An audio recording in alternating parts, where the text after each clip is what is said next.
DC office में जाते हैं तो डीसी के पास चौधरी मकसूद साहब बैठे होते हैं।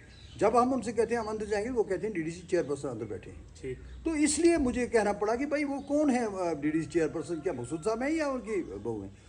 मकसूद साहब ही बेहतर जानते हैं यहाँ पे इलेक्शन कैसे हुए, यहाँ पे क्या हुआ। मैं वो तो मकसूद साहब ही बेहतर जानते हैं, आप उन्हीं से पूछ सकते हैं। बड़े ही नज़दीकी तलकात थे इनके बड़े, और ये तो उस वक्त तो लीड कर, मैं आपसे कह रहा हूँ मकसूद साहब ने तो मुझे कन्विंस करने की कोशिश की, तो हम अब सब अपनी पार्टी में शामिल होकर इसको मजबूत करते हैं। वहाँ पे मकसूद साहब ने मुझे कहा कि बेहतर रहेगा तांत्रे साहब आप भी और मैं भी, हम भी, मैं सईद अल्ताफ़ बुखारी साहब से मिला हूँ, मैं उन्हीं के साथ चल रहा हूँ, मैं उन्हीं के साथ शामिल हूँ, आप भी उसमें शामिल हो जाएँ। एक अच्छे इंसान हैं ताकि यहाँ पे एक अच्छे तामीरी काम हो। तो मुझे नहीं लगता इतने नज़दीक थे वो, तो अपनी, जब तक इलेक्शन लड़ा तो वो तो अपनी पार्टी से वो दिखा रहे थे कि वो इलेक्शन वो अपनी पार्टी के से ताल्लुक़ रखते हैं। कि डिस्ट्रिक्ट डीडीसी के मेम्बरान साहिबान हैं, उनको मैं सलाम मोहब्बत पेश करता हूँ, उनका एहतराम करता हूँ। उन पर किसी ने उंगली नहीं उठाई, जितनी बात थी उतनी सुनाई गई, उसको ऐसे ही फैलाया गया। इंटरव्यू, उस इंटरव्यू का दूसरा हिस्सा है जो इंटरव्यू लाइव आप तक पहुंचा। तांत्रे साहब, जो अल्ताफ़ बुखारी साहब ने जो कहा वो तो रिकॉर्ड में भी चला गया कि आपने उनको ये फीडबैक नहीं दी थी, आपने ये भी बता दिया कि वो फीडबैक कैसे उन तक पहुंची थी।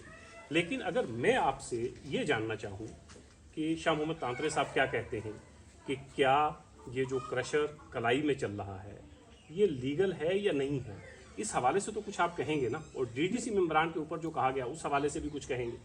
नहीं, मैंने ये कहा कि मैं डीडीसी मेम्बरान साहिबान जो हमारे पुंछ के हैं, बावकार हैं, बाइज़्ज़त हैं, सारे सबको सलाम मोहब्बत पेश करता हूँ। और मैं इस जो हमारे डीडीसी चेयरपर्सन, वो हमारी बेटी हैं, बहन हैं, उनको भी मैं इज़्ज़त और एहतराम और वक़ार की नज़र से देखता हूँ। मुझे बड़ी खुशी होती है जब मैं वो स्पीच करती हूँ, मुझे बड़ा फ़ख्र महसूस होता है। मैं आपसे ये कहना चाहूँगा कि जो पहले ये क्लेरिफाई कर लें, जो बुखारी साहब ने कहा कि यहाँ पे मुझे नहीं लग रहा है कि चेयरपर्सन, क्योंकि वो, मैं आपको पहले एक बात बताऊँ कि जब डीडीसी इलेक्शन हो रहे थे, मुझे एक दिन चौधरी मकसूद साहब ने फ़ोन किया, वो भी सुन रहे होंगे मुझे, तो मैं लोर में था, तो उन्होंने मुझे कहा मैं आपसे मिलना चाहता हूँ। तो मैंने उनसे कहा जी मैं पुंछ आ रहा हूँ, तो उन्होंने कहा चाय का कप इधर पीना। मैं उनके घर गया, बच्चे से मिला, बैठे, बात हुई। तो वहाँ पे मकसूद साहब ने मुझे कहा कि बेहतर रहेगा तांत्रे साहब आप भी और मैं भी, हम भी, मैं सईद अल्ताफ़ बुखारी साहब से मिला हूँ, मैं उन्हीं के साथ चल रहा हूँ, मैं उन्हीं के साथ शामिल हूँ, आप भी उसमें शामिल हो जाएँ। एक अच्छे इंसान हैं ताकि यहाँ पे एक अच्छे तामीरी काम हो। तो मुझे नहीं लगता इतने नज़दीक थे वो, तो अपनी, जब तक इलेक्शन लड़ा तो वो तो अपनी पार्टी से वो दिखा रहे थे कि वो इलेक्शन वो अपनी पार्टी के से ताल्लुक़ रखते हैं। मुझे नहीं पता बाद में क्या मसला हुआ, क्योंकि मैं उससे दूर हो गया था, मैं उसके 2 साल बाद ज्वाइन हुआ। तो मैं ये कहना चाहता हूँ आपसे कि जो उन्होंने कहा कि मुझे नहीं लगता मर्द है औरत है, तो किस तरह बातें की जा रही हैं? क्या आप समझ सकते हैं कि बुखारी साहब कोई इतने महज़बाना इंसान, शख्सियत, जिनके इज़्ज़त पे, तहज़ीब पे, शाइस्तगी पे कोई उंगली नहीं उठा सकता है? उनका कहना, उसी डेपुटेशन ने मुझे, जैसे बुखारी साहब ने फरमाया, उन्हें कहा वो डेपुटेशन जो था मेरे साथ आधा घंटा बैठे रहे और मुझे राइटिंग में भी दिया उन्हें कहा जब हम डीसी ऑफिस में जाते हैं तो डीसी के पास चौधरी मकसूद साहब बैठे होते हैं। जब हम उनसे कहते हैं हम अंदर जाएंगे, वो कहते हैं डीडीसी चेयरपर्सन अंदर बैठे हैं। ठीक। तो इसलिए मुझे कहना पड़ा कि भाई वो कौन है डीडीसी चेयरपर्सन, क्या मकसूद साहब हैं या उनकी बहू हैं? तो ये मैं बुखारी तो साहब, आप ये भी कह रहे हैं कि आपके अपनी पार्टी ज्वाइन करने से बहुत पहले 2 साल पहले मकसूद चौधरी के ताल्लुकात बहुत बेहतर थे और वो एक तरह से वो अपनी पार्टी ज्वाइन करने वाले थे? नहीं, वो तो मकसूद साहब ही बेहतर जानते हैं यहाँ पे इलेक्शन कैसे हुए, यहाँ पे क्या हुआ। वो तो मकसूद साहब ही बेहतर जानते हैं, आप उन्हीं से पूछ सकते हैं।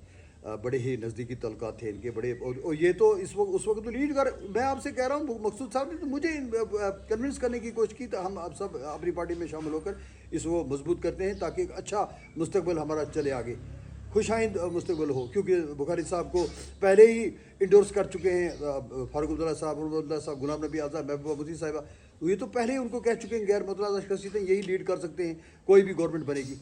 तो मैं ये आपको क्या, अब बीजेपी की बातें कर रहे हैं, तो आपको ये कहते हुए क्या, आपको क्या महसूस नहीं होता बीजेपी क्या बाहर की कोई जमात है?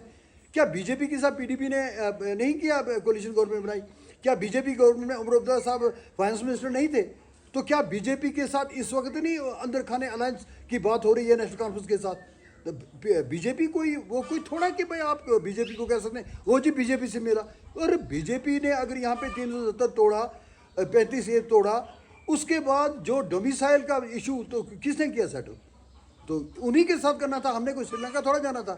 भाई आप खुली ट्रांसपेरेंट मैनर्स में बात करो। यहाँ पे जब भी इलेक्शन होगा, जब मोदी जी की मर्जी होगी, जब उनका मूड आएगा इलेक्शन लड़ाने का, यहाँ पर जो हमारे साथ होना है सभी कर रहे हैं, तो उस वक्त भी तो we are expecting a fracture mandate. 3-4 जमातें मिलेंगी फिर जाकर होगा। उसमें बीजेपी भी हो सकती है, उसमें एनसीपी हो सकती है, कांग्रेस भी हो सकती है, अपनी पार्टी भी हो सकती है। अच्छा, एक क्रशर पे क्या कहेंगे सर आप? क्रशर पे देखें 3-4 लोगों के बयान हमारे सामने हैं। एक डीडीसी मेंबर हैं मेंढर से, जफर चौधरी, एक हैं रियाज बशीर नाज, एक हैं शमीम गनई, एक खुद ऑनरेबल चेयरपर्सन। चारों लोगों ने अल्ताफ बुखारी साहब ने जो कहा उसके ऊपर हमला किया कि अल्ताफ बुखारी साहब ने ये कहा, अल्ताफ बुखारी साहब ने कहा कि लड़की है या लड़का है, वो मैंने अल्ताफ बुखारी साहब ने। लेकिन कोई ये नहीं कह रहा कि अल्ताफ बुखारी साहब ने ये भी तो कहा भाई कि कलाई में पता करो क्रशर किसका है।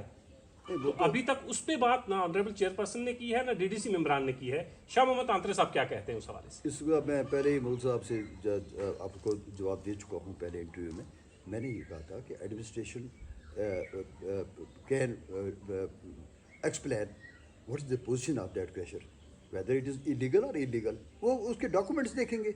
तो उसमें जो बुखारी साहब को अप्रोच किया गया, यहाँ से डेपुटेशन गया, कौन कौन लोग थे मुझे उसके बारे में पता नहीं है। वो तो उनसे उनके पास डॉक्यूमेंट्स जो उन्होंने मेमोरेंडम को दिया उसमें ये कहा कि ये इलीगली चल रहा है, इसके कोई डॉक्यूमेंट्स नहीं है। तो ये उन्होंने मुझे कहा, तो उन्होंने कहा मैं तब ये बात की, तब तो नहीं तो उन्हें कब बात की, तो वो तो राजौरी में भी बात कर सकते थे, क्यों नहीं की वहाँ पे? चूँकि उनके पास यहाँ पर उनसे लोग गए, उन्होंने उनसे रिक्वेस्ट की कि इसमें हमारी जान छुड़ाएं, हमारे ठेके यहाँ फिक्स हो रहे हैं, यहाँ पे कोई बात जो उनकी मर्जी आती है उसमें ठेका हो जाता है, जो नहीं आती खुलता ही नहीं है, कैंसिल हो जाता है, या उसके साल साल से ऐसे ही पड़े हुए हैं। तो मैं आपसे ये कहना चाहता हूँ, मैं बुखारी साहब के ऑन बिहाफ पे ये बात कह रहा हूँ। अदरवाइज़ मैं तो वो समझते हैं वो लोग, जब मैं एमएलए रहा मैंने कभी भी किसी के खिलाफ, कोई ठेकेदार मुझे बताए किसी को, जैसे पहले उनको प्रेशर किया जाता था, क्या किसी को इज्जत व वकार से सभी नहीं रहे? मैंने कभी किसी पे उंगली उठाई? मैंने कभी किसी को परेशान किया? तो मैं ये कहना चाहता हूँ, मैं इससे लातल्लुक हूँ। और ये मेरा ख्याल है आपको जो मकसूद साहब से पूछना चाहिए, वो बड़े करीबी, वो तो अपनी पार्टी में शामिल हो चुके थे, इलेक्शन तो लड़ा था उन्हें उसी बेस पर कि वो अल्ताफ बुखारी साहब के साथ खड़े हैं, उन्हीं के लोग हैं। तो बाद में क्या हुआ ये वही बेहतर बता सकते हैं, मुझे इस बारे में पता नहीं है। अलबत्ता ये कह सकता हूँ कि जब बुखारी साहब को अप्रोच किया गया तब उन्होंने ये बात की, अदरवाइज़ वो कैसे कह सकते थे? वो तो एस्पायरेशन ऑफ पब्लिक पे ही चल रहे हैं, जो उनको बताया जाएगा। और उन्होंने कहा ये डेपुटेशन में जम्मू में मिले और 2 बार मिले, और दोनों में उन्होंने मेमोरेंडम मुझे दिया, मेरे पास मौजूद है। तो इसमें हमारे हाईकमान से भी क्लेरिफाई हो जाएगी। मैं फिर लास्ट में आपसे कहना चाहता हूँ कि ये जो हुआ है, ये जो बाकी डिस्ट्रिक्ट डीडीसी के मेंबरान साहिबान हैं, उनको मैं सलाम मोहब्बत पेश करता हूँ, उनका एहतराम करता हूँ। उन पर किसी ने उंगली नहीं उठाई, जितनी बात थी उतनी सुनाई गई, इसको ऐसे ही फैलाया गया। इंटरव्यू उस इंटरव्यू का दूसरा हिस्सा है जो इंटरव्यू लाइव आप तक पहुंचा। लाइव आप तक पहुंचाने में इंटरनेट का एक बहुत बड़ा रोल होता है। तो कभी कभी इंटरनेट हमसे वफा करता है, कभी कभी धोखा भी दे देता है। लेकिन 35-36 मिनट का इंटरव्यू लाइव मौजूद है, उसको भी सुनिए और उसके बाद इस इंटरव्यू को सुनिए। तांत्रे साहब ने जो इल्ज़ामात इन पर लगाए गए, जो शाम को बीडीसी चेयरपर्सन शमीम गनई साहब का एक वीडियो हमारे सामने आया, 3-4 इल्ज़ामात शाह मोहम्मद तांत्रे साहब पर लगाए गए थे। उन तमाम इल्ज़ामात की तफसीली जवाब शाह मोहम्मद तांत्रे साहब ने दिए हैं। आपके पास शमीम गनई साहब का भी वीडियो है, आपके पास शाह मोहम्मद तांत्रे साहब का वीडियो है। अब अदालत आप लोग हैं, अदालत आम आवाम है, वो सच का सच और झूठ का झूठ करना जानती है। अब ये फैसला आप लोगों ने करना है कि आया किसकी बातों में कितनी सच्चाई है।